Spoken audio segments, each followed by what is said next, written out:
প্রথমে আল্লাহ পাক রাব্বুল আলামিনের দরবারে শুকরিয়া আদায় করি যে আমার দল আমাকে সিলেট ৪ আসনে মনোনয়ন দিয়েছেন। আমরা সিলেট ৪ কেন, সিলেট বিভাগেই আমরা ইনশাআল্লাহ ১৯টি আসনেই আমরা ভালো রেজাল্ট, এটা আমার বিশ্বাস। এই সিলেটে বিগত যখনই বিএনপি সরকার ক্ষমতায় এসেছে ততবারই এই এলাকার উন্নয়ন হয়েছে। এর আগে এবং এর পরবর্তী সরকার দৃশ্যমান কোনো উন্নয়ন দেখাতে পারবে না।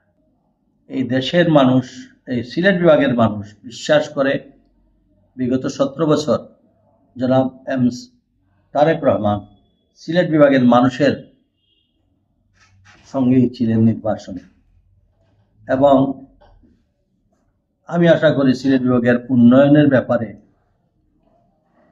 এবং সিলেটের জামাতা হিসাবেও আমি মনে করি সিলেটের অভূতপূর্ব উন্নয়ন সাধিত হবে ইউনাইটেড সকল সংসদ সদস্যের মাধ্যমে। সারা দেশের মানুষের সাথে বিশ্বের সব জায়গায় মহান রাব্বুল আলামিনের কাছে তার সুস্থতার জন্য সবাই দোয়া করছেন। আমরা গত ৭-৮ দিন যাবতই আমরা এবার কেয়ারের আশপাশেই ছিলাম।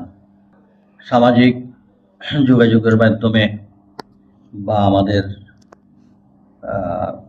মিডিয়ার সবাতে যতটুকু জানি, আমরা বিদেশি চিকিৎসকদের পরামর্শ নিয়ে ম্যাডামকে হয়তো উন্নত চিকিৎসার জন্য বিদেশ যাওয়ার প্রস্তুতি নেওয়া হচ্ছে। আমার মধ্যে যতটুকু উৎসাহ বা আনন্দ, তার সাথে বেশি মনের মধ্যে দাগ কাটছে এই নেত্রী বাংলাদেশের যখন রাজনীতি তিনি শুরু করেছিলেন, তার রাজনৈতিক জীবনের প্রথম যখন অভ্যন্তরীণ রাজনীতি যখন শুরু হলো, তখন সিলেটে প্রথম এসেই বাংলাদেশের জাতীয়তাবাদী ছাত্র দলের সম্মেলন সিলেট থেকে শুরু। ওনার রাজনৈতিক কর্মসূচিতে অংশগ্রহণের মধ্য দিয়ে তিনি বাংলাদেশ জাতীয়তাবাদী দলের এই নেত্রীর প্রধান অতিথির উপস্থিতিতে আমি সেদিন জেলা জাতীয়তাবাদী ছাত্র দলের সাধারণ সম্পাদক নির্বাচিত হয়েছিলাম, কামরুদা জাহিদা সভাপতি নির্বাচিত। অনেক ইতিহাস বাংলাদেশ ছেড়ে, যিনি বাংলাদেশের মানুষকে ছেড়ে তিনি দেশান্তর হন, বাড়ি হারিয়েছেন, সন্তান হারিয়েছেন, আমাদের ভারপ্রাপ্ত চেয়ারম্যানের পঙ্গুত্ব বরণ করেছেন, দেশান্তর হয়েছেন, এমনকি ঠিক এই বয়সে কারাবরণ করেছেন।